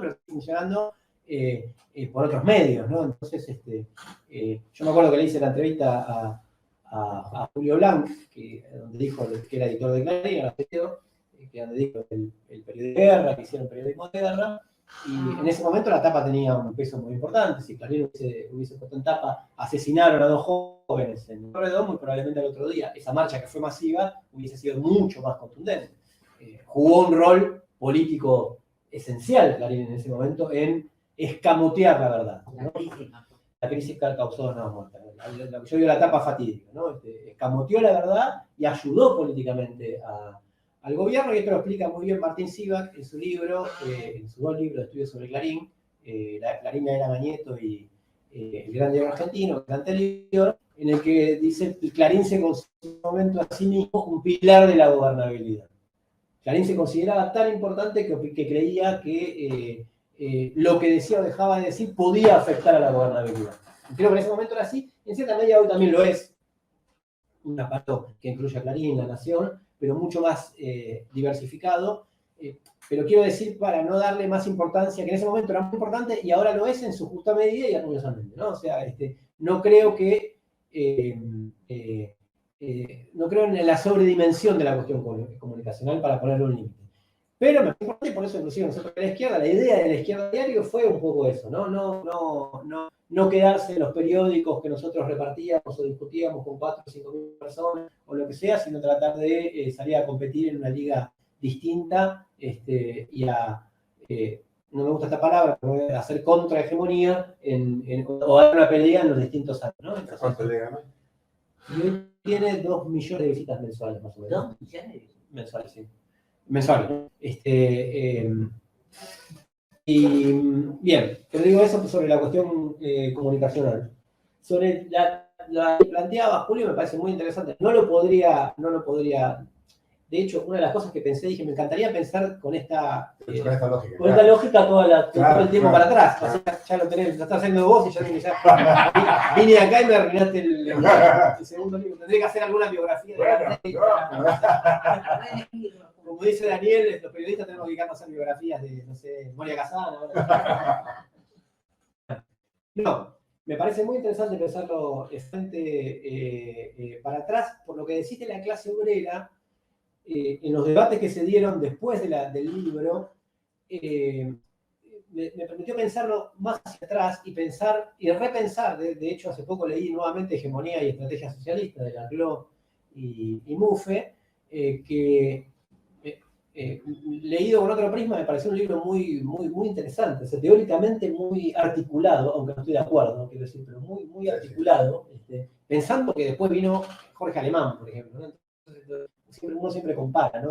Alemán es el único que formó también la escuela de la CLO. Hay un cierto declive. Hay un cierto declive, perdonen, pero efectivamente dije, wow, tiene una... Igual que cuando leí los textos de Juan Carlos Portantiero, los textos de Guillermo O'Donnell, que sacados como el Pierre de Borges, ¿no? O sea, cada texto en su momento es otra reescritura, ¿no? Entonces cuando leía a Guillermo O'Donnell dije, pero este tipo habla más mi lenguaje que lo que clases sociales, burguesía nacional, si existe, ¿no? Todas cosas que se han perdido, salvo entre nosotros, ¿no? Pero quiero decir que antes era más común. En un personaje que después fue siendo del proyecto fusilista, o sea, y quedaron muy caracterizados o muy estigmatizados, si se quiere, por eso siendo que realmente tenían unas elaboraciones mucho más interesantes. Ahora, planteando que el problema de que el movimiento obrero fue el que impugnó esas hegemonías, si uno piensa la cuestión de la hegemonía, cuando se empieza a plantear como un problema serio, tomando las huellas que hay en Marx, es en 1848, es decir, cuando aparece la clase obrera. Es cuando la burguesía tiene que pensar permanentemente cómo ser hegemónica, porque aparece un conflicto que es improcesable. Anteriormente venían disputas entre los distintos sectores burgueses, digamos, por ver quién se hacía del mando del Estado, ¿no? Desde 1830, 1815, 1830, de la propia Revolución Francesa, hasta 1848. Pero en 1848 aparece un actor que es improcesable. Y al aparecer ese actor improcesable, el Estado tiene que pensar formas para lograr que su interés particular, que al aparecer la clase obrera ya no puede ser universal por naturaleza, porque la clase obrera lo hace no universal, digamos, ¿no? Tiene que pensar formas de ampliación del Estado que ya empiezan en ese momento. Tiene que pensar, por eso la hegemonía se da en el Estado, ¿no? En la forma, ¿no? Y esa lectura a mí me pareció muy interesante porque siempre, en un sentido, el que le pone límite y el que cambia las distintas formas de hegemónica es la cuestión de la obrera. Lo pasó con el menemismo, pasó en cierta medida cuando se llegó al 2001. Entonces me parece que el propio desafío obrero es la que hace pensar distintas formas de hegemonía cuando se piensa la hegemonía por arriba, que es la ventana que abrió Gramsci, ¿no? O sea, en el marxismo clásico, la cuestión de la hegemonía, como bien lo relata Perriand, es el libro de Canón, que nos hemos formado también todos, Gramsci, era una cuestión de alianza de clases, ¿no? Cómo era la alianza de la clase obrera hacia quién tenía que ejercer su hegemonía, es decir, su articulación contra las clases dominantes en Rusia, contra la burguesía liberal, cómo era esa articulación. Hasta ese momento se pensaba de esa manera. Gramsci, en cierta medida, empieza a desplazarlo para pensar cómo viene la clase dominante también, ¿no? Entonces, y abre esa oportunidad que para mí, en términos de análisis, es muy rica. El tiempo de masa, por lo que digo, trayendo un link a la coyuntura, a mí me parece que es la gran discusión de este tiempo, es decir, que tiene que ver con quién le hace el juego a la derecha, que es planteado en términos periodísticos, ¿no?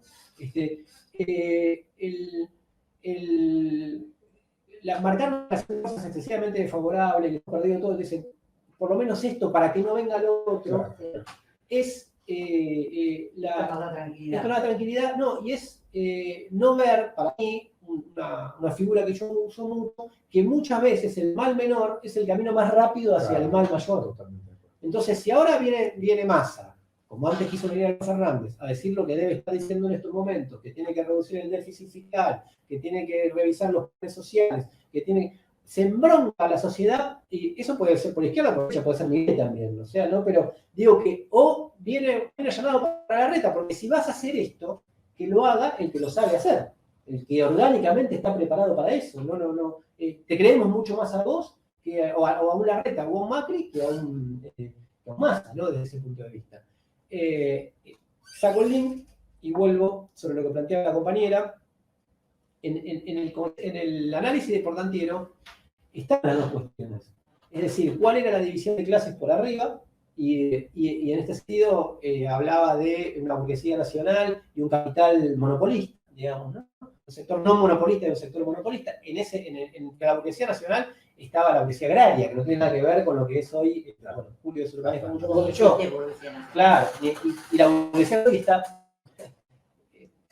La existencia de la burguesía nacional como actor político es discutible a lo largo de toda la historia argentina, ¿no? O sea, digo, como actor político, como empresarios que hayan nacido en la Argentina, tengan su patrimonio en la Argentina, sino como actor político al que apostaron muchos movimientos políticos, ¿no? Está cuestionado en toda la historia argentina. Pero hoy, más que nunca, la fusión que hay del capital nacional con el capital internacional, el campo está transnacionalizado y está todo unido, ¿no? Desde las grandes cerealeras que manejan el comercio exterior hasta los productores. Entonces digo, obviamente que hay también pequeños productores, pero quiero decir, el grueso está en ese sentido. Y ahí yo tengo una duda, que me la planteó mi propio compañero, que Chipi Castillo, Cristian Castillo, en una de las charlas, que me preguntaba, y yo lo pongo como una hipótesis en el libro, que es cuánta verdadera división hay por arriba entre sectores burgueses, si se quiere, claramente diferenciados.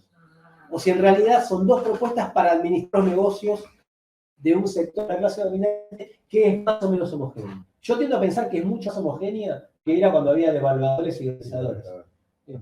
Claro, es mucho más homogénea. Ahora, Guillermo O'Donnell dice que en general, y por retomo texto que yo en otro momento lo he leído de otra manera, o no lo he leído, que dice, igualmente cuando hay desafíos populares generalmente se divide por arriba, sí, y una burguesía se hace más nacional o más nacionalista ante el peligro del desafío popular. Dice. Entonces, o aparentemente más nacional. Sí, o dice hay que desarrollar más el mercado interno, en lo que expresó el dualdismo. Intervengo a Vicentín. Bueno, lo que desarrolló el dualdismo y el alfonsinismo aliados en ese momento para desarrollar un poco el mercado interno, romper la convertibilidad, desarrollar un poco el mercado interno porque el otro sistema no iba más. Entonces desarrollaron desde el Estado una cierta burguesía prebendaria, muy propia del peronismo, ¿no? De la forma de dominación que tiene el peronismo. Entonces, pero hoy, efectivamente, hay que pensarlo, cuánto esa división es eso para trabajos, de hecho ahora creo que son el trabajo por siglo XXI, de Basualdo, de cómo están esos actores, Martillo ha trabajado de esto, Julio ha trabajado de ese tipo de cosas, pero no estaba en el libro como para desarrollarlo, ¿no? Pero es una pregunta que es válida y que tiene que ver con una premisa leninista, si se quiere, desde el punto de vista. Si no hay división de los de arriba, es muy difícil que de los de abajo pueda haber alguna brecha. Entonces siempre hay que pensarlo. Yo creo que siempre está abierta esa posibilidad. Yo creo que lo ha reemplazado el Estado últimamente, ¿no? Bueno, creo que con eso... Ya, hay una pregunta que manda Lucas, sí, desde Bahía Blanca. ¿La leer de ahí o no la leo de acá? No la alcanzo a leer. Yo la leo de acá. Sí. Dice así.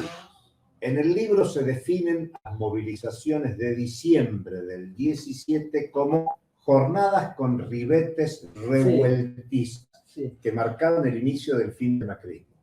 Complementariamente, el Observatorio del Derecho Social de la CTA Autónoma releva acciones sindicales y concluye que el ciclo de mayor resistencia contra las políticas oficiales al periodo iniciado en diciembre del 17, llegando a sus máximos a mediados del 18, acuerdo con el fondo. En ese sentido, ¿podríamos pensar a la calle, a la conflictividad social, como anticipatorio de los cambios políticos? Y en tal caso, ¿cómo evalúan la situación actual? ¿Qué pasa en las calles hoy en día y cómo se traduce en la configuración política? Muy buena la pregunta. Muy buena la pregunta, Diego, porque está en uno de los núcleos que yo quiero reponer en el libro. Efectivamente, yo creo que, y está como definición en el libro, que diciembre del 17 fue el principio del fin del gobierno. Es más, se tradujo a la política y se tradujo a la política para obturar esa movilización. Con una consigna que es una de las consignas más vacías que se habrán escuchado en la historia de la política argentina, que es hay 19. Hay 19. O sea, que es movilización. 2019, digamos, ¿no? A mí me parece que muchos de los actores que estaban en que participaron en ese proceso y que convocaron, después no le dieron una continuidad, digamos, ¿no? Eso fue un hecho.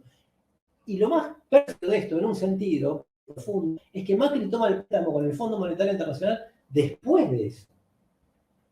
Después de diciembre del 17 toma el préstamo más infame con el Fondo Monetario Internacional. O sea que se le permitió a Macri, por el respeto a los ritmos del recambio por arriba y que esto se tiene que traducir a política y que la calle no es para un momento. Me da la impresión de que eso le dio contradictoriamente, tomando la misma lógica, le dio tiempo, digamos, a Macri, obviamente, y contradictoriamente, tomando la misma lógica que digo, de pasivización del 2001 a esta parte, también actuó en la presidencia de Fernández. Miren, esto es intuitivo, ¿no? Yo creo que la algarabía que hay en los círculos rojos, en el periodismo, en todo el mainstream politizado, que por esta cuestión de masa, que ayer en la Asamblea Legislativa parecía una asunción presidencial, parecía una fiesta, gente emocionada. Y, ayer lo despedían y hoy lo van a jugar. Pero me parecía como que, si uno lo contrasta, no sé si pudieron ver un video de una jubilada que cuenta contaba lo que comía, digamos, y dice, tomo un mate cocido a la mañana. Nunca pensé que iba a terminar mi vida pobre como en mis inicios de cuando era niña, iba a terminar de la misma manera. Me parece una desconexión importante por justamente la ausencia de Calle hoy, que juega a favor de esos recambios por arriba, ¿no?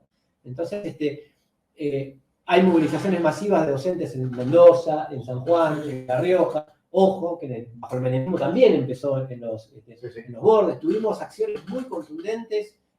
Bueno, Alicia lo debe saber. En Mendoza también antes, en Chubut, por el tema del extractivismo. De hecho, en Mendoza le pararon la mano y le metieron una ley, en Chubut también, al gobierno provincial.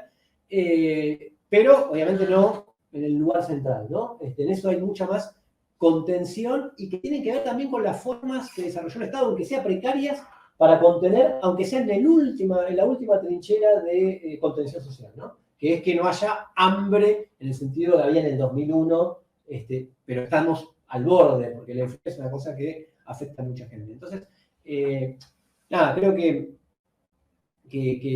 pensar esta visión por arriba y pensar esta visión por abajo es importante. No lo tengo claro en la actualidad y creo que es una de las cosas como que queda pendiente para otro libro. Si me podría salir, no sé. Ahí hay otro comentario.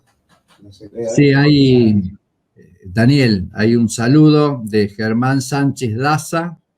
Saludos desde México, Puebla, por los comentarios de Alicia y los vertidos por los otros colegas. Parece un texto bastante interesante con una perspectiva crítica, fresca y provocadora para el debate. Y claro, la breve exposición de Fernando nos invita a leer su texto. Felicitaciones. Nada más. Gracias. Bien. Quizá Alicia. Y acá Eduardo dice, podemos sustentar el criterio de posible. ¿Querés que lo lea de acá? Así no hace ruido. Dale, léelo de ahí. ¿Podemos sustentar el criterio de hegemonía imposible a procesos revolucionarios como el de Cuba o a los procesos en búsquedas de alternativa al capitalismo como en Venezuela o Bolivia? ¿O en su defecto, qué tiene en común o se diferencia con lo aplicado en Argentina? Nada más. Otro libro. Un seminario. No, yo creo que no quiero responder como si los periodistas siempre tienen la respuesta y responden todo, ¿viste? Con el casecito como el jugador de fútbol, ¿viste?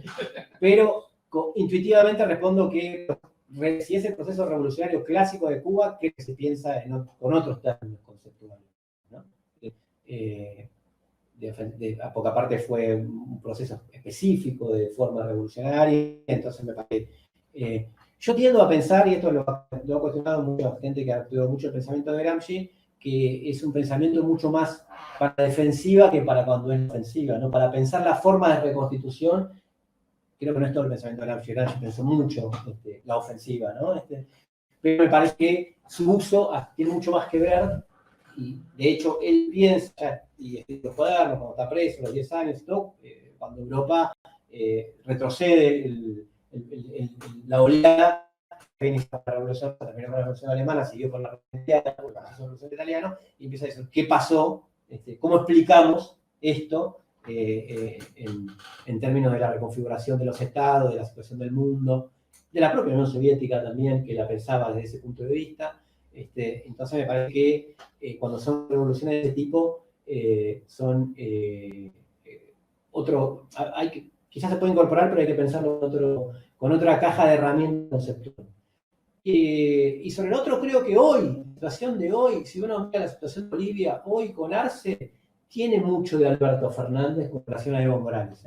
O sea, creo que el proceso boliviano no tuvo nada que ver con el argentino, esto de eso es indiscutible, pero hoy tienen algunas, con una situación mucho más estable. Un compañero nuestro que vive en Francia, están de sus vacaciones allá, y está paseando por Bolivia y me dijo, me encanta estar acá porque estoy en el país más estable de todo el continente. Claro. Contrariamente a la tradición boliviana, ¿no? Que uno siempre piensa, me da la sensación de estar en el país más estable de todo el continente particularmente, pero políticamente tiene algo muy parecido a la razón que tiene Arce Evo Morales, en relación a la centralidad que tiene Evo Morales, y eso también habla de lo que está pasando por abajo, ¿no? O sea, y creo que Venezuela sería otro seminario de unos cuantos días para discutir. Bien. Bueno, tendríamos un ratito más disponible si hay alguna otra pregunta, comentario o inquietud. Claro, podría participar Alicia si quiere agregar algún. Bueno, sí, la verdad es que me gustaría un poco explayarme en por qué sostuve que pensar en una hegemonía imposible no me parece una categoría valiosa ni que contribuya a generar un plan de acción, porque recién ustedes señalaban las rupturas en la clase dominante. Claro que la clase dominante es heterogénea, como las clases proletarias o las clases bajas o las clases subalternas somos heterogéneos. Pero esa heterogeneidad a ellos les permite, de alguna manera, utilizar este aparato estatal en pos de sus intereses particulares de clase. Ya decía Goran Sherborn, sociólogo escandinavo, en ese texto tan lindo de cómo domina la clase dominante, si queremos identificar qué clase está asentada en el aparato estatal, tenemos que ver quiénes son los ganadores, quiénes son los que se llevan la mayor porción de la torta, ¿no?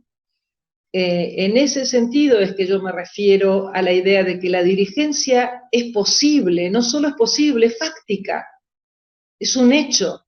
O sea, por mucha disputa interna y por mucha incluso apariencia de debate y apariencia de enojo, que en eso creo las corporaciones mediáticas, que no llamo medios de comunicación, sino realmente creo que son maquinarias, son grandes corporaciones al servicio de quienes les pagan, de quienes tienen el poder económico, el poder real, contribuyen a generarnos falacias, a generar falsos debates. Esta aparente ruptura entre la derecha y el kirchnerismo, como si el kirchnerismo realmente estuviera representando los intereses de las clases desposeídas.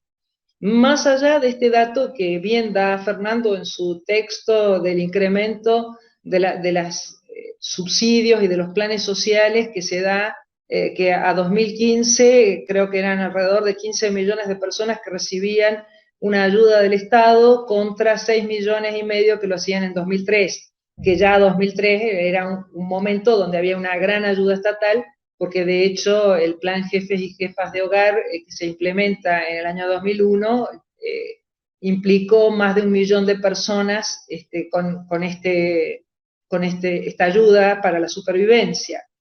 De hecho, 2001 sí creo que significó un cambio que no pudimos aprovechar desde abajo y que sí aprovechó la clase dominante para reacomodarse y para continuar y profundizar sus, bueno, sus políticas, ¿no? Hubieron, en el caso de las empresas recuperadas y demás, no sobrevivieron, digamos, aquello que tuvo lugar en el 2001-2002.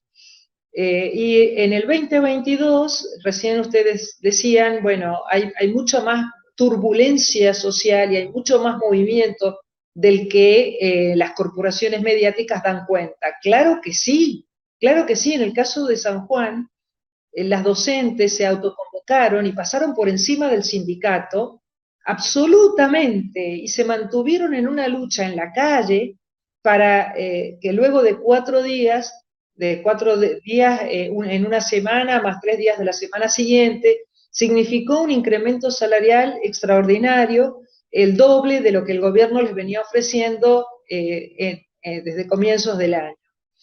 En Mendoza sigue pasando lo mismo, de hecho han habido saqueos la semana pasada en San Juan, hoy están todos sentados en el banquillo de los acusados, criminalizados, porque además tenemos una ley de flagrancia que condena antes de incluso iniciar cuestiones de juicios.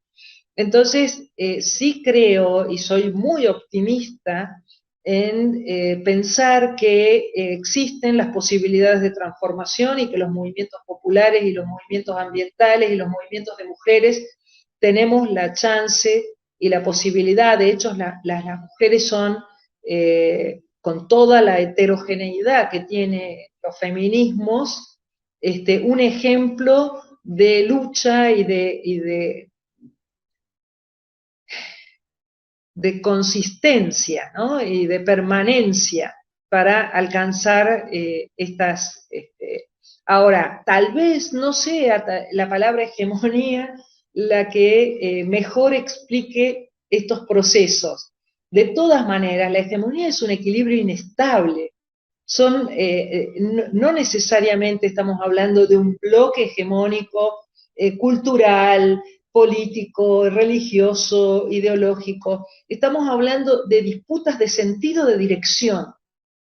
Digamos, vamos más a la derecha, vamos más con propuestas neoliberales, con propuestas neodesarrollistas, pero las direcciones siguen teniendo efecto sobre la realidad y son verdaderos poderes fácticos reales que siguen tomando decisiones todos los días. Entonces, ahí vuelvo otra vez con el maestro Borón, que muchas veces dice, los gobernantes de los países periféricos son funcionarios o decisores en una línea octava de poder real. Entendiendo al poder real, el que toma las riendas y el que decide desde Davos, decide desde el G7, decide desde estos rumbos que, en mi humilde entender, seguimos transitando con lógicas culturales que han penetrado a nuestras sociedades profundamente neoliberales. En un escenario de relaciones sociales fetichizadas, tal vez el concepto de fetichización pueda ser un poquito más explicativo de estos velos que tenemos, que tienen las clases subalternas para poder observar las verdaderas disputas de poder. Esa fantochada que pasa en la Cámara de Diputados o en la Cámara de Senadores, donde en apariencia se pelean a muerte y resulta que terminan acordando y firmando y aceptando que sean las grandes corporaciones las que terminan tomando las decisiones de la política nacional. En ese sentido es que yo decía, no se trata de una imposibilidad, en todo caso casi es un juego para las clases poderosas en serio, porque como la timba del dólar es un juego donde enormes ganancias, enormes cantidades de miles de millones inimaginables, pasan de un bolsillo al otro inexplicablemente, ¿no? Y frente a estas realidades aparecen los, no sé, supuestos abanderados negociando con los sindicatos, con ciertas dirigencias para mantener y para contener la conflictividad real que está subrepticiamente en este momento. De hecho, creo que estamos en una fase terminal de esta propuesta, y me parece que probablemente, como decía Fernando, Massa enfrente o tenga que echar mano al monopolio del uso de la violencia legítima, porque no creo que el ajuste que va a tener que aplicar en relación a seguir los mandatos del Fondo Monetario Internacional vaya a caer alegremente en las clases populares, que de hecho venimos resistiendo una caída del salario real estrepitosa. Entonces, a eso es cuando, a lo que yo hacía referencia con, me parece que ellos continúan haciendo y tomando y dirigiendo, y por ende considero, igual entiendo absolutamente y comparto la idea que en todo caso es una hegemonía débil, inestable, que conlleva probablemente transformaciones, transformismo, como también dice Gramsci, pero que de todas maneras siguen estando institucionalmente y tomando las decisiones en un orden social profundamente deteriorado, pero que se mantiene. Eso es lo que, humildemente digo, además, porque me encantó escucharte, Fernando, por supuesto Daniel, Beatriz, Julio, Quique. Creo que es un debate que en la izquierda hay que seguir dando, porque sí, dijiste, no quiero usar la palabra contrahegemonía, pero bueno, sería de verdad la posibilidad, la construcción de una transformación desde procesos contrahegemónicos.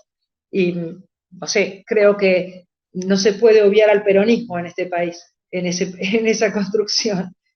No sé cómo, ni de qué manera, porque el enlace emotivo-afectivo, que incluso cuando se cortó la transmisión que nombraste a Cristina, su capacidad de liderazgo que genera, que también hay toda una fetichización ahí alrededor de su figura, pero que, bueno, no podemos desconocer a la hora de revisar las aparentes disputas de poder y las disputas reales de poder que están sucediendo en el siglo XXI en nuestro país. Bueno, muchas gracias.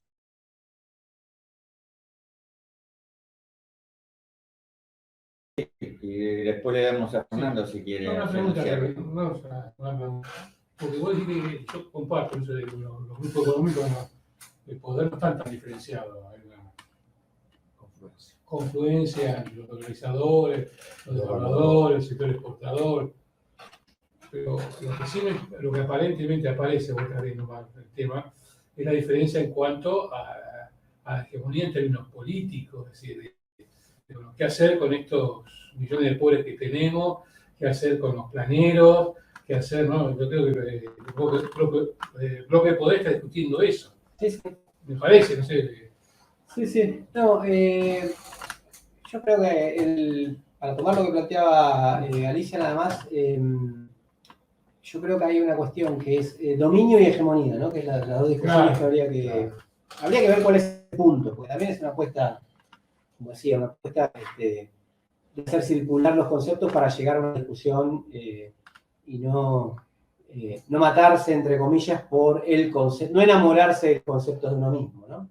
Entonces, yo trato de usarlo con ese uso específico para marcar no lo que tienen, sino lo que les falta, en un sentido, ¿no? La clase dominante, que coincido que efectivamente mantienen el dominio, toman las decisiones, pero no toda crisis de hegemonía es necesariamente es necesariamente una ofensiva de los de abajo en un sentido revolucionario. También hay una crisis de empate que no se resuelve. Y sigue siendo una crisis en términos de cómo se lo piensa y de lo que se puede utilizar para pensarlo. Yo creo que está como suficientemente ilustrado y me sirve a mí para seguir reflexionando y refinando la cuestión de cómo se piensa hasta ahora. Y efectivamente yo creo que hoy hay más una división, si es que una división, por cómo...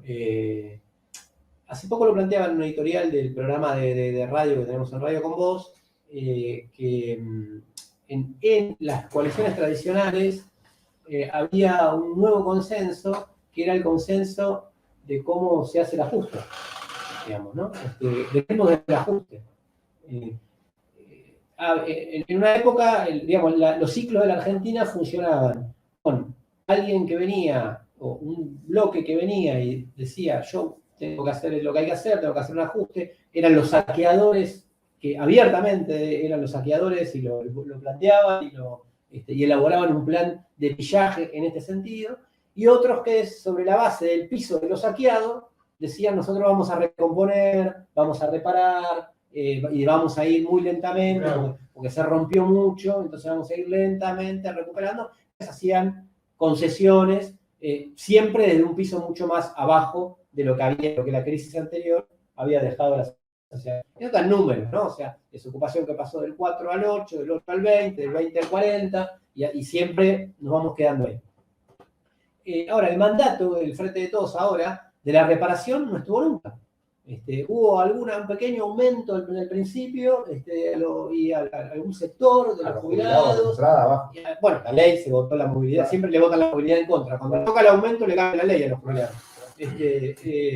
Y los jubilados. Y el mandato de reparación no está en ningún lado. Y la batalla por el sentido hoy y la inflación en ese sentido juega un rol muy pérfido, que lo ha jugado siempre, lo ha jugado en la Argentina para que se aplique el plan menemista, lo ha jugado en Brasil para que se aplique el plan de Fernando Henrique Cardoso, que es una comparación que yo hice en estos días. Massa, que puede ser Cardoso o Cavallo, digamos, lo cual puede ser su destino. Brasil venía de una hiperinflación con Fernando Collor de Mello, e inclusive en 2001 parecido, porque lo echaron en la calle, había aplicado un corralito, había también hecho una confiscación de depósitos, año 1990, lo hecho en el 92, y Brasil venía en un proceso periférico que disciplinó, y Cardoso aplica su plan de estabilización. Era el gran hombre de la socialdemocracia brasileña, ¿no? Lo leímos en sus textos, en muchas de las facultades humanísticas del continente, y una de las frases que tuvo cuando llegó al poder, dijo, olvídense de todo lo que escribí, porque bueno, había escrito cosas más socialdemócratas, y otra es, yo leo los diarios para ver lo que pienso, porque los diarios decían lo que él decía, y entonces yo leo los diarios para lo que pienso, pero un plan menemista para Brasil, con privatizaciones que no fueron tan en profundidad como fue en la Argentina, pero aplicó un plan menemista para Brasil. Pero decía, el consenso en la Argentina es por ver quién puede hacer el ajuste, ¿no? Y se van corriendo una carrera de velocidad en la que Massa dice, yo lo voy a hacer así, y Larreta, que era, Horacio Rodríguez Larreta, que era la paloma, digamos, las palomas del PRO, dice, ahora yo quiero hacer lo que hizo Macri más rápido. No lo voy a hacer en los primeros 100 días, sino que lo voy a hacer en las primeras 100 horas. Y bueno, Massa dice, no, Massa lo ponemos, y Cristina Fernández en gran parte lo pone para que haga lo que ella no podría hacer, digamos, ¿no? Ni por ser una agente, ni por su propia historia y por mantener su capital político. Lo mismo intentó hacer con Alberto Fernández. Ahora, yo creo que no va a ser gratuito y esto no tiene que ver con la discusión de hegemonía ni de nada, yo quiero decir que el mesianismo político, y lo pongo en parte en el libro, ha caracterizado a las administraciones, las ha caracterizado a las últimas especialmente de manera muy fuerte. Macri dijo, y lo dice textualmente, lo pongo en una cita en el libro, dijo, ¿y qué va a hacer con la inflación? ¿Qué inflación? Yo llego al gobierno y la inflación baja, inmediatamente, a menos, los precios van para abajo. Y uno decía, el tipo está loco. Bueno, además de la ayuda de inversiones, todo lo que nosotros sabíamos, ¿no?